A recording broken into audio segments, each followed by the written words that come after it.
হিম্মত করে দাড়ি রাখেন, হিম্মত করেন ইনশাআল্লাহ দাড়ি রাখবেন। দাড়ি না রাখা এটা কিন্তু অনেক বড় অপরাধ। অপরাধটা কি জানেন?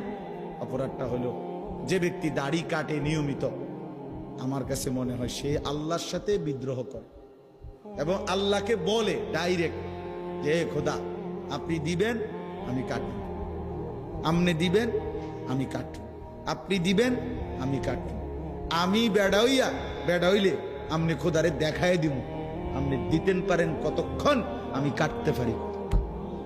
তো আল্লাহও যেন বলে বান্দা কাটতে থাকো, আসতে থাকো, কাটতে কাটতে একদিন তো আমার কবরে আইবা, তো তখন প্রথম রাতে প্রথম ঘন্টায় টাঙ্গাইয়া যখন ফিটমু তখন বুঝবা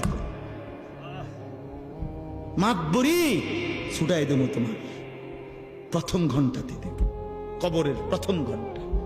হাত্তা তাখতালিফা আদলাউ, আল্লাহর নবী বলেন কবর যখন প্রথম মিনিট নাফরমানকে কবরে একটা চাপ দিবে, তো ডান পাশের মাটি বাম দিকের মাটি ডান দিকে, মানে ডান পাঁজরের হাড্ডি ভাঙ্গা চুরা এই পাশে চলে যাবে, এই পাশের হাড্ডি ভাঙ্গা এই পাশে চলে যাবে।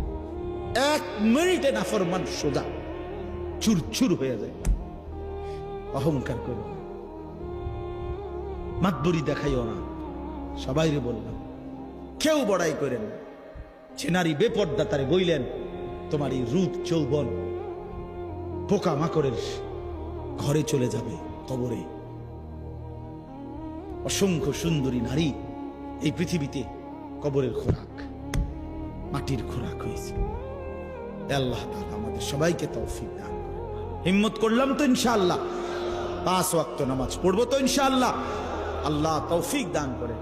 সকাল সন্ধ্যা কিছু কিছু জিকির করবেন, আল্লাহ ওয়ালাদের কাছে আসা যাওয়া করবেন এবং নিজের জীবন সুন্দর করার চেষ্টা করবেন। নবী সাল্লাল্লাহু আলাইহি সাল্লামের অনুসরণ করা, ফিকির করবেন। আল্লাহ তাআলা আমাদের সবাইকে তৌফিক দেন।